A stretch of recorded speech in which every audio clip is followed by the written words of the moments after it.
anything I can recycle, have you? How do you make money for nothing? Wow, look at that. The answer could be hiding in over 20 million tonnes of household waste thrown out by us every year. Well, don't get rid of it too quickly. This stuff looks amazing. That's why entrepreneur Sarah Moore wants to get her hands on things before they hit the skip. I'm a passionate maker, buyer and user of old stuff, and I've turned that passion into a money-making business. I make new stuff out of old stuff and I sell it for a profit. And with some of the country's elite designers and makers... Don't know what to say. Did you drag it here behind the truck? She can transform her finds into desirable... It's enormous. Valuable... Isn't that fantastic? and hopefully saleable items. It's just giving me goosebumps. If Sarah is successful, then she can hand the profits back to the very people who had no idea there was cash to be made from their trash. Thank you very much. Marvellous.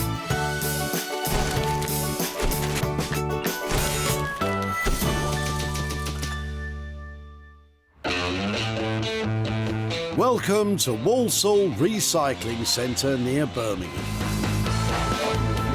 When it comes to filling skips, this place is fast and furious. Sarah's on a mission to turn your trash into hard cash.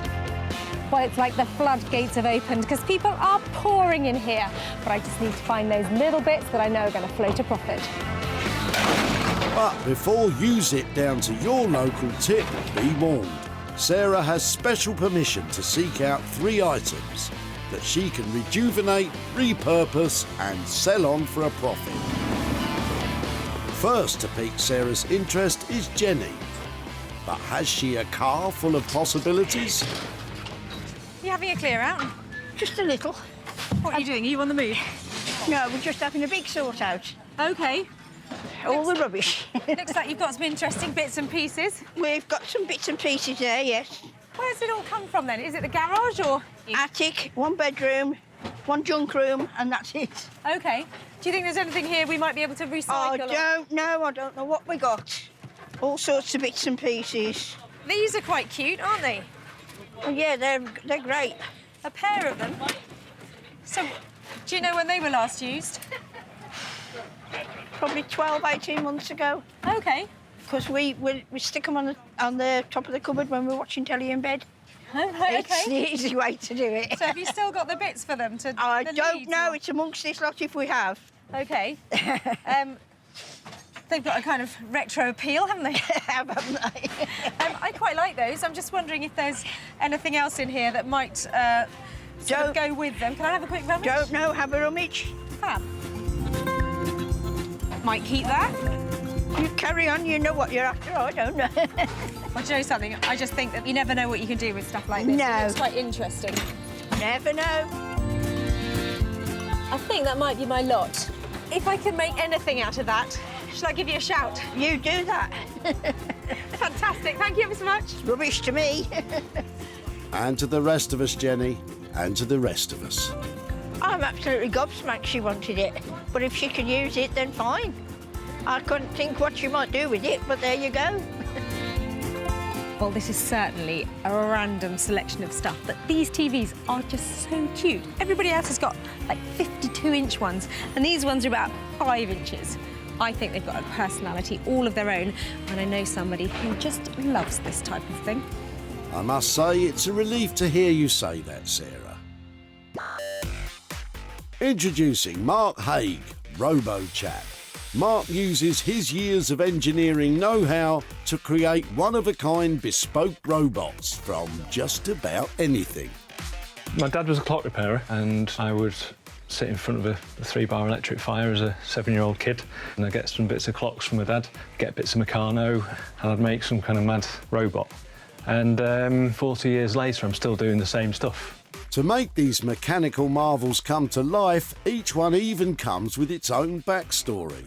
I can create these fun stories that go with the robots, and the combination of it having this interesting story that goes with it makes for a really unique object. And if anyone can make something unique with all this, it's Mark.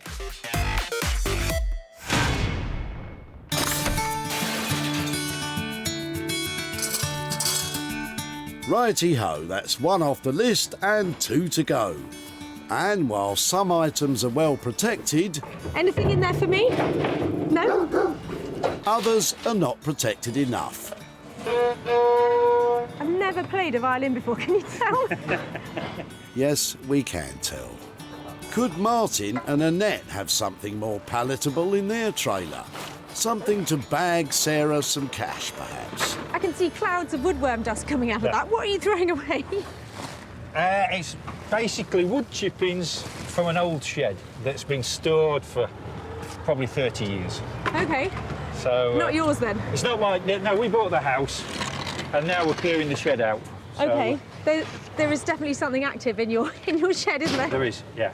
I mean, it's good firewood. Anybody wanted it for firewood, but other than that, for us, it's got no use, and it's in the tip. What about the bags, though? I don't know where he's got those from, to be quite honest with him. Michigan beans. That doesn't sound like Birmingham, does it? Well, odd though it might seem, those dusty old sacks, because they've got that original writing on them, people love that kind of thing. Yeah. So amongst all the sort of stuff that's coming out, those would be quite interesting to see if I could salvage them and make something out of them. Yeah. Oh, you're more than welcome, because all I was going to do was put them in the skip anyway. Yeah. OK, Right, well, so- I'm going to fold those up and say thank you very much. You're welcome. Put those in my little pile of treasures. Little pile of treasures. Let's not get ahead of ourselves, Sarah. If I can do something with them. I'm not sure what it will be, but can I come and see you at your house and show you what I've done? Yeah, no problem at all. We're surprised that Sarah wanted the sacks. I mean, they're interesting enough with the terminology on them and that, but what she's going to do with them, who knows? Yeah, I mean, a sack's a sack, isn't it? You're not wrong there, Martin. A sack is indeed a sack. Well, I keep asking myself, why did I save these? They are moth-eaten, they are dirty, they are well past their best. But there is one redeeming feature. It's the typography. This, in fact, it's American, this fantastic, really strong circle with all the writing on it. It's all about beans. I mean, there's something about it that is just fantastic. And luckily for us, Sarah knows a guy who would almost certainly agree with her. If you want a bag, then go and see Neil Ragg. Neil is a whiz with a sewing machine. His mission is to rescue tough and rugged materials otherwise headed for the skip. Neil turns them into high-end holdalls that will last a lifetime. Well, these days there's too much going into landfill. We've got a finite amount of space where we can bury stuff. So if I can prevent it from going into landfill and make something beautiful from it, that's the plan.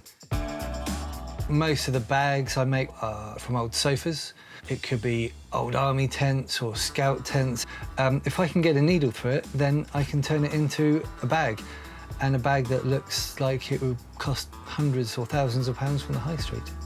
With all the holes in these bags, getting a needle through them will not be difficult. Making them worth something is a different story altogether.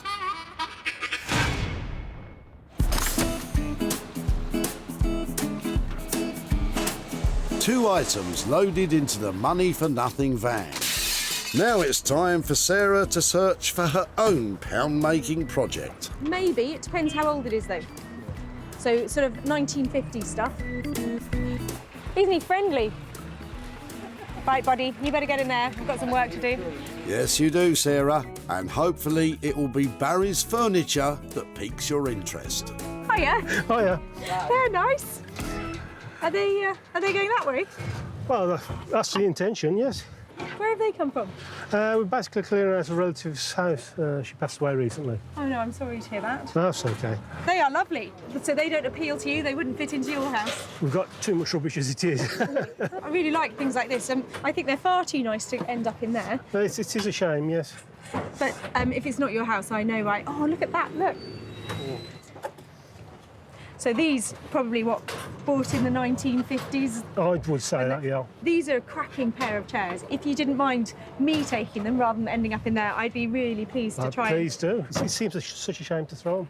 And what about that? Did that have sort of those lovely spider plants or something? Yes, yes, full of spider plants. Yeah, it's just such a classic look.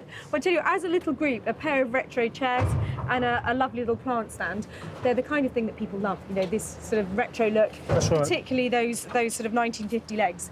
Can I take them away? Please do. Fantastic. And can I keep in touch as well? Because I'd love to be able to show you what happened to them or where they go to. Would that be all right? Yeah, it'll be fine, yes. Fantastic. Well done, Sarah. 2 chairs and a plant stand. Good luck with that. What are Barry's thoughts? Well, I suspect that Sarah will probably renovate them because they're worth a little bit of attention, especially the plant. I mean, that's quite a classic little item, that is. And the chairs are very nice as well. So have you noticed? These chairs are Urkel. These are British-made, stylish, collectible. There are heaps of people out there who absolutely love this furniture. And grouped together with this 50s plant stand, they look fantastic. There you have it, 3 items found. Mark will get switched on with Jenny's mini TVs and bits. Neil will grapple with Martin's printed sacks. And Sarah will tackle Barry's chairs and plant stand. Well, they might have wanted to bin it, but I want to bling it. Now's the time to turn those diamonds in the rough into money-making gems.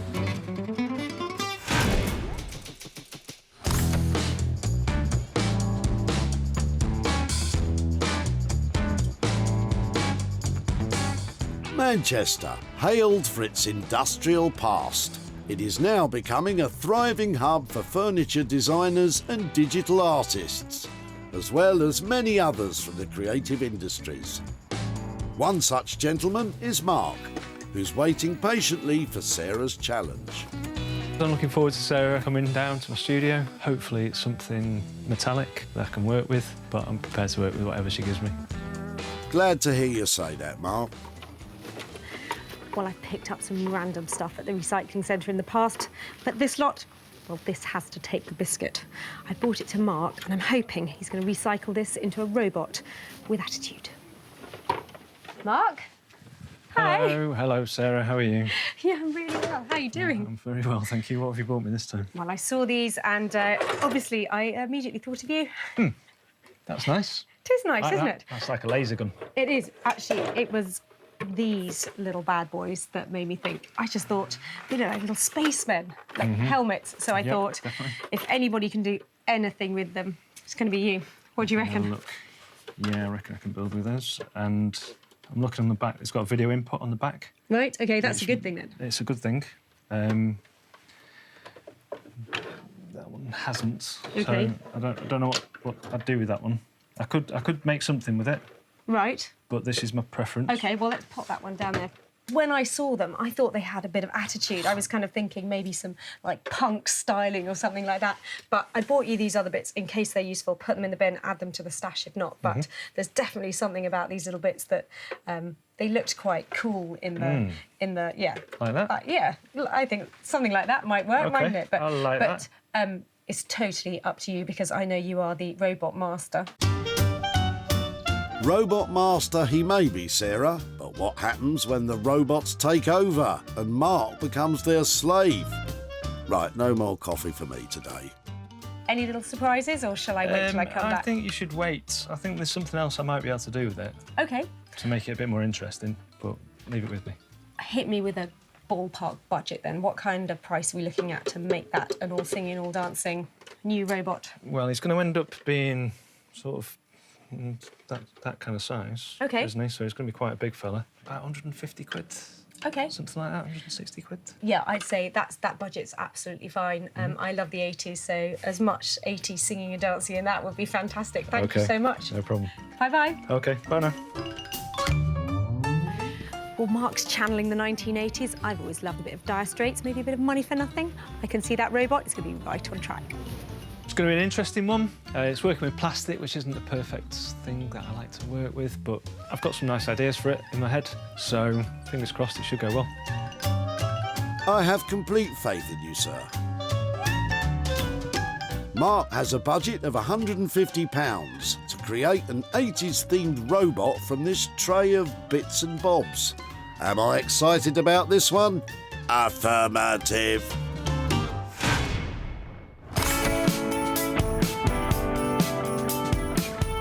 Marlow, Buckinghamshire, a town with a rich history going back 1,000 years. Around 30 miles west of central London, its ideal location on the River Thames makes it home to one of Britain's premier rowing clubs, producing Olympic oarsmen like Sir Steve Redgrave. But are Sarah's printed sacks going to seem like an Olympian task for Neil? Always looking forward to new challenges. Wouldn't be here if it wasn't fun doing something that was out of your comfort zone.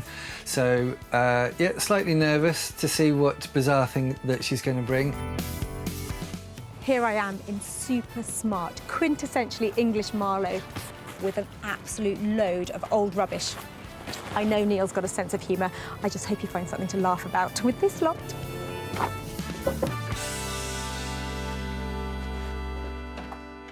Hi, Hiya. Sarah, how are you? I'm really well. How are you Excellent. doing? I'm very nervous. Are you? Yes. Why? I don't know Is what it- you've got in your hands. I'm hiding it. It's that bad. Oh, no. So, what are you hiding behind your back, Sarah? What do we have? Hi. Hi, well, the sacks. We've got sacks. They've got a lovely print on them and they are covered in, I haven't touched them at all, they are tip fresh. Yep. And they are covered in cobwebs. But they have got beautiful print on them. So, where do we think they've come from? These have been used as wood store for 30 years. And before American. that, they came from Michigan. Yeah, they are virtually unusable. There's probably enough here to make. Oh, no, look at that. Do you like it? Yeah. We've got Michigan casserole and Michigan navy beans. Well, they look great. I mean, it's an ordinary sack otherwise, isn't it? It's a very standard sack. But with the logos, they're lovely. I must say Neil's enthusiasm for the old sacks is putting my mind at ease. And getting me excited about what he'll do with them. You could just keep things really low cost on this. So keep it simple and just make them into simple shopping bags, you know, adding a lining to it. Leather strap, you know, it doesn't add any extra time to do this, but you've got something that there's not going to be any more of these on the planet. That sounds great. I mean, there's 3 there that look like they might work. That one is shoddy. Yeah, maybe not. And that one, That one's maybe fine. some of it. OK, so if we're looking at potentially 4 bags here, what kind of money do you want me to leave you with as a whole for transforming that into 4, or price, whichever way you want to price it? Well, if I'm going to make something very simple, a simple shopping bag, you know, you're looking at a tenner each, that's all. Perfect. I tell you what, I'll give you 50 quid and see what you can do with the offcuts. OK. You'll think of something. Yes, OK, thank you. A sack's a sack, you know, and they're standard sacks, but the fact that she's found something that is utterly unique is very exciting because the logo is really cool. So it is something that not many people are going to own, 4 people possibly on the planet. There are not many people as enthusiastic and creative as Neil Ragg. He seems like he's going to take up the challenge with relish, and I cannot wait to see what he does with those old sacks. But with a budget of just £50, will they be strong enough to deliver the goods?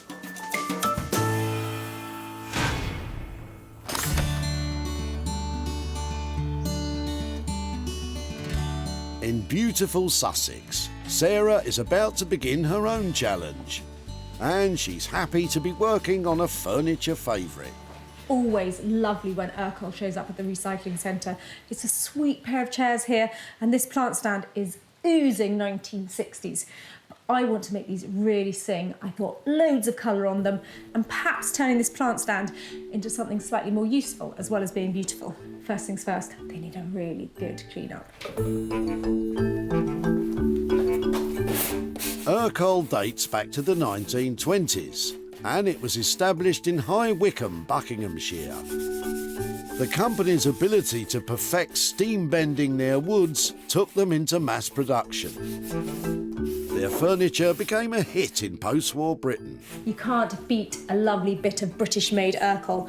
Fantastic legs, beach frame on the seat, and really stylish. So if I can paint them and get rid of this tired, old, orange-looking varnish, and I think they'll look really smart.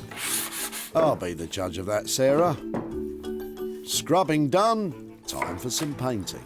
I've got some lovely colours here, and I think I'm just going to paint each individual element a different colour and see how it turns out. My plan is to paint it, rub it down a bit so it smooths it and makes it look really soft, and then lacquer the whole lot so it's got a sort of semi-gloss to it. I like that bit best.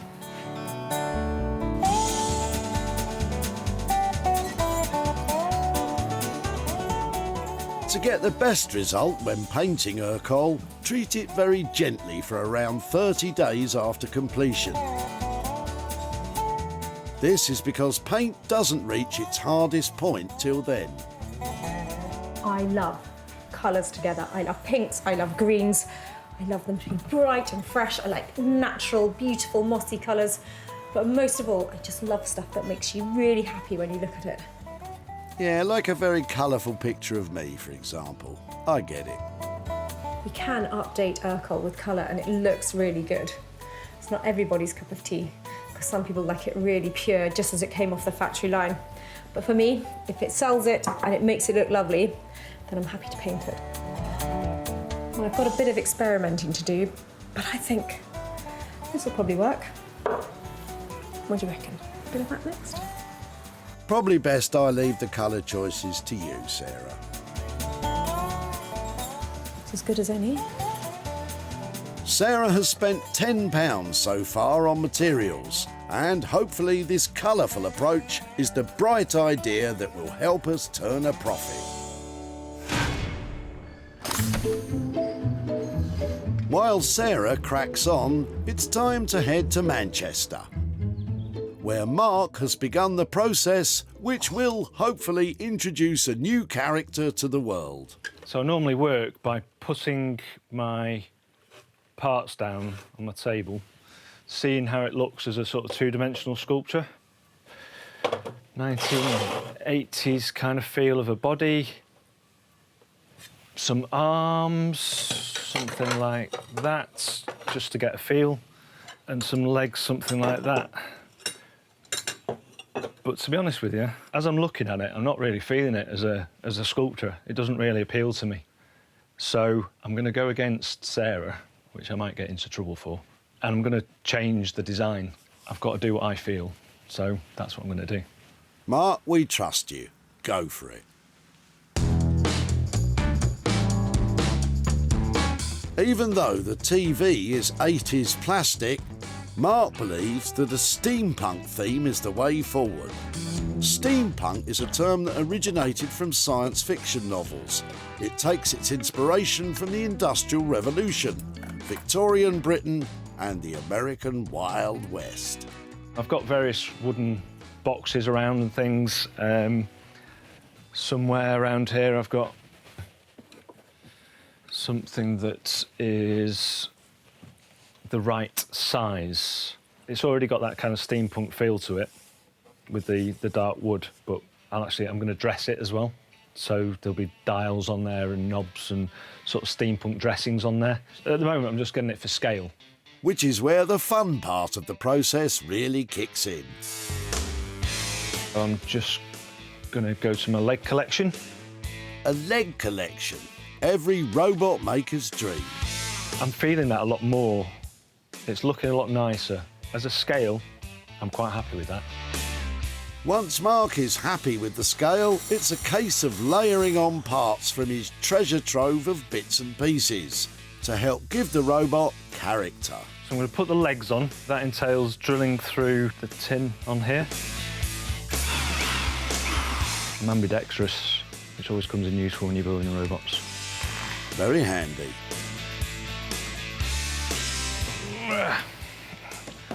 Looks like we've got ourselves half a robot. So I'm going to have a look in my arm collection and see if I can find something else. Arm collection, also very handy. Maybe they're the kind of steampunk feel to them.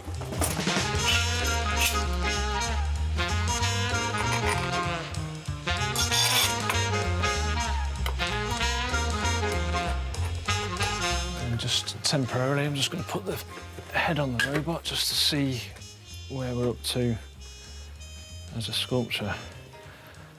It needs a neck, but it's getting there. It's looking something like what I was expecting it to look like. I like this steampunk look. Might even give it a try myself.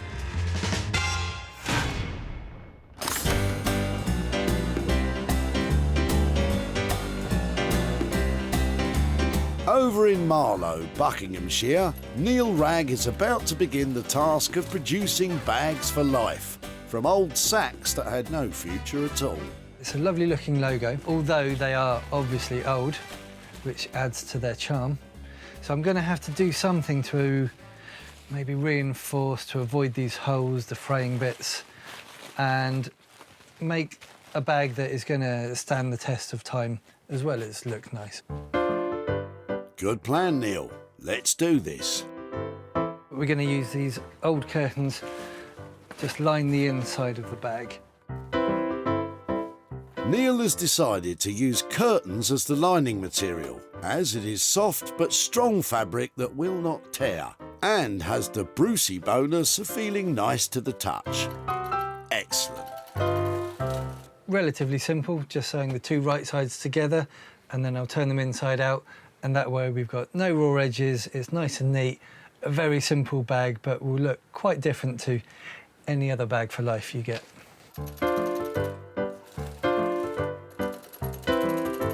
Right, I think this is ready for another iron. Well, the combination of the old grotty sacks and the pretty curtains is going to look pretty good, I think. I'm going to have to take your word for that, Neil. Right, so we've got the sack, we've got the lining now. We're going to stitch it inside out to make the bag and then just attach some handles. Neil is wonderfully reassuring.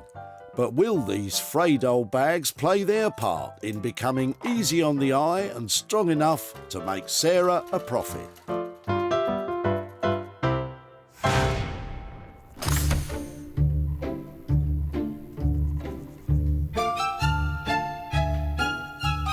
In Sussex, Sarah is hard at work putting the finishing touches to the chairs and the plant stand. I've got some really fine copper sheet here, and what I want to do is put some little caps on the end of the front two legs just to make them look really beautiful. Any enhancement in the beauty department is always welcome. When Sarah found this trio, they each possessed a one-way ticket to Dumpsville. But not anymore.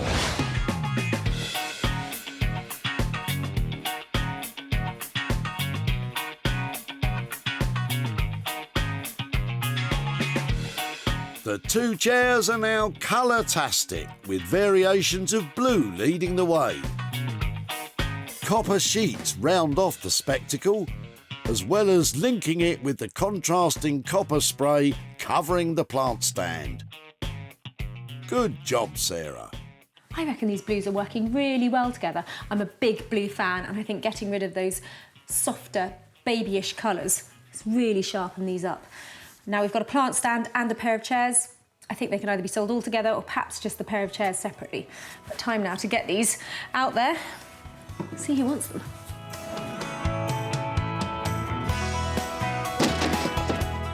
Sarah first caught sight of this lot as Barry was about to consign them for eternity to the skip. I really like things like this, and I think they're far too nice to end up in there. It is a shame, yes. A shame indeed, until of course our Sarah saw their potential, and with a colourful flick of the wrist, it didn't take long for Sarah to tempt some buyers from her varied client base. The two chairs sold to the Pack House, a vintage and antique store in Surrey. And the plant stand was bought by River from 6th Link, a vintage and retro retailer in Shropshire. I think I've got a client in mind for this one. A friend who I used to go to school with, she's just opened up a florist in Ireland. I think this piece is going straight to her. Now Sarah is en route to Barry's to hand over some cash.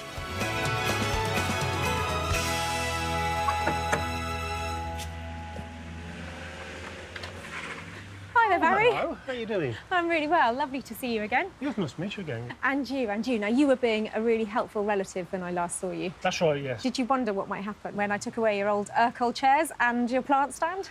I'm still actually wondering what's going to happen to them.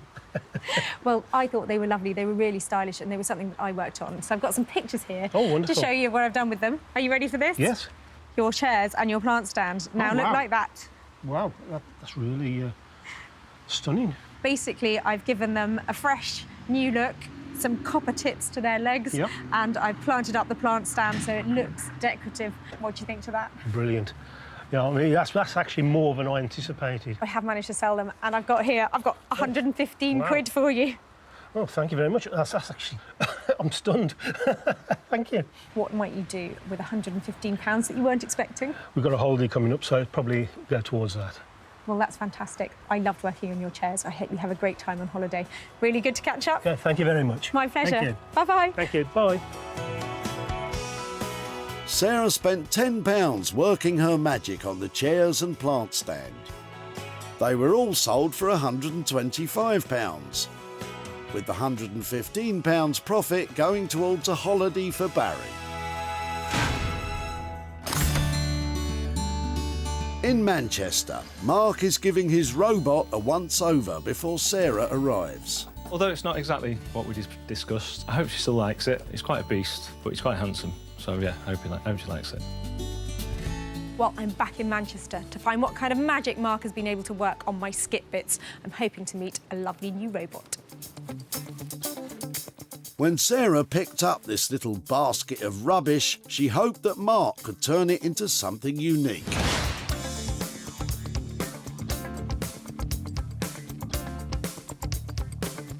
And Mark certainly has delivered.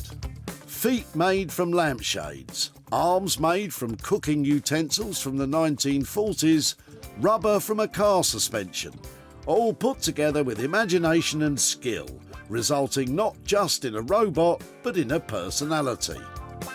I wonder what the little guy's called. Hi, Mark. Oh, wow, how are you? I'm fine, thank you. This is Smurf Tickler. Smurf Tickler, my friends, is a robot who tickles little blue Smurfs. And I kinda like him. I love Smurf Tickler. He's amazing, look at that. Originally, I built him on this wooden box, Right. but it was too thin, so the head's quite wide. Yeah. So depth-wise, it didn't work. So I found this baking tray. It was exactly the right size. I love the way you combine things so it looks completely appropriate, because they feel like they're all of an era. There's something really cool about him. Yeah. Was he tricky? He was tricky to build, yeah. He may have been tricky to build, but that hasn't stopped Mark from including a little surprise. There's a media player inside there, so he does something. He talks. Does he? Yes. I press play. OK. Hello, what's your name? My name's Sarah, hi. That's a nice name. Mine's Smurf Tickler. Where do you come from? Just near Chichester. What do you like about where you come from? The green fields, mainly. That's wonderful. That is just so funny. What a lovely idea to add that element to it. Will the person who buys it be able to programme their own stuff onto it? Is that possible? There's a media player inside there. Right. And it's driven by a USB stick. OK. So you can put anything on that USB stick and it will show it on there and it'll play the audio out of the speaker as well. I have to hand it to Mark. Not only has he delivered a unique robot, but by adding the opportunity for an owner to project photos, videos and messages on his little face, he has made it contemporary and, in turn, much more attractive to potential buyers. That's wonderful. I completely agree. It is wonderful. He looks fantastic, and to have all that functionality is amazing.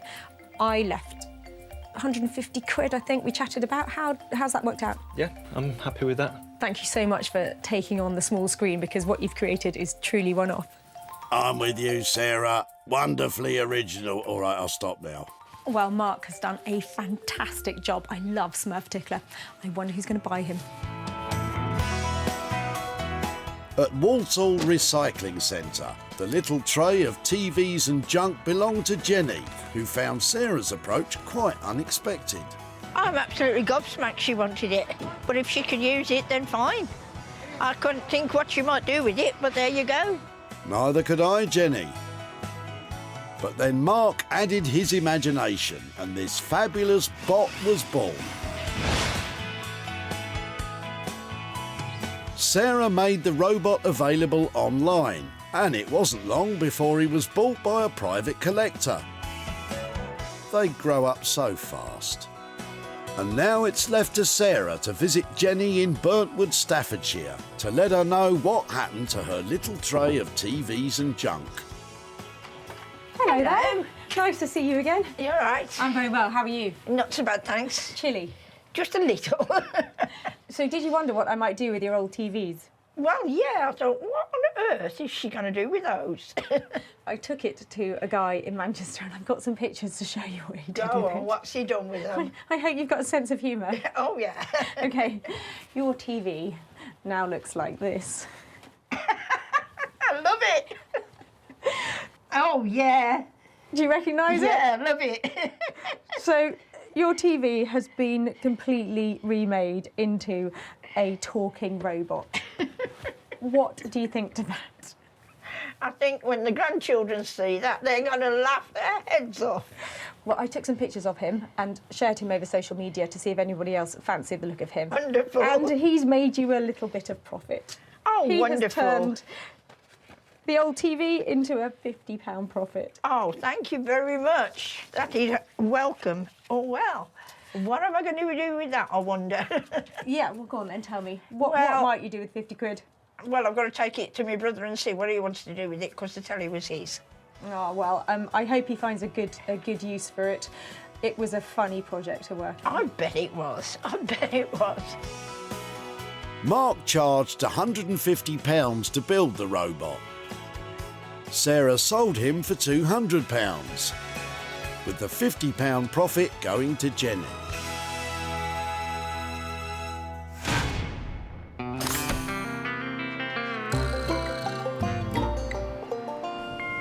In Marlow, Neil has finished transforming the old sacks. I'm looking forward to Sarah's arrival. I think I've done what she's after. I think she's going to be pleased. I think from turning something that was quite grotty into something that is far more high street. I always get so excited when I come to see Neil because he is a brilliant bag maker, and I'm hoping those sad sacks that I left are now full of beans. Sarah was asking a lot of Neil when she dropped off these old sacks.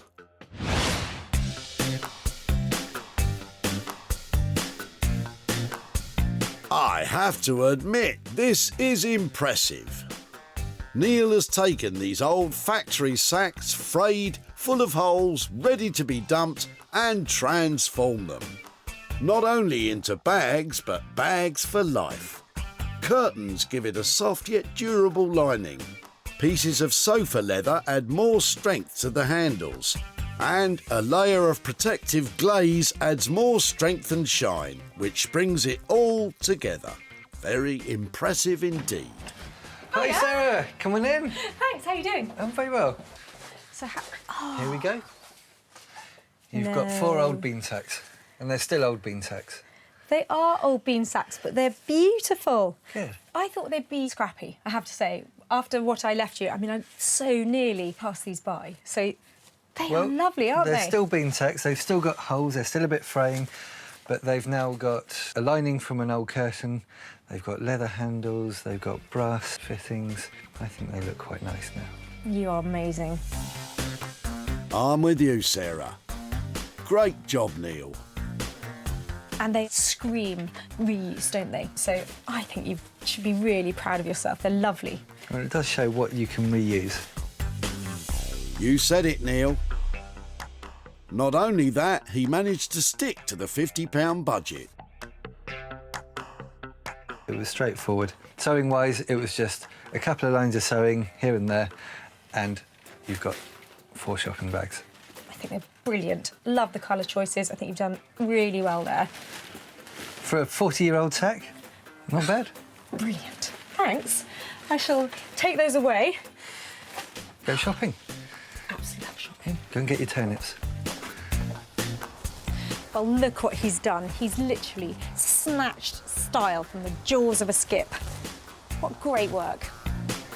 Well, I think that went rather well. From a bunch of old bean sacks that stayed looking essentially like a bunch of old bean sacks, she seemed very pleased. As Punch, like the rest of us. The old sacks belonged to Martin and Annette, who weren't quite sure what to make of Sarah's approach. We're surprised that Sarah wanted the sacks. I mean, they're interesting enough with the terminology on them and that, but what she's going to do with them, who knows? What she did was bring them along to Neil, who got out his trusty sewing machine and voila, job done. The bags were snapped up by Nick from online retailer Smithers of Stamford. According to Neil, these are bags for life, and I don't think we're going to have any problem shifting these. I really think the ladies are going to love them. And now it's left to Sarah to hand over the profit.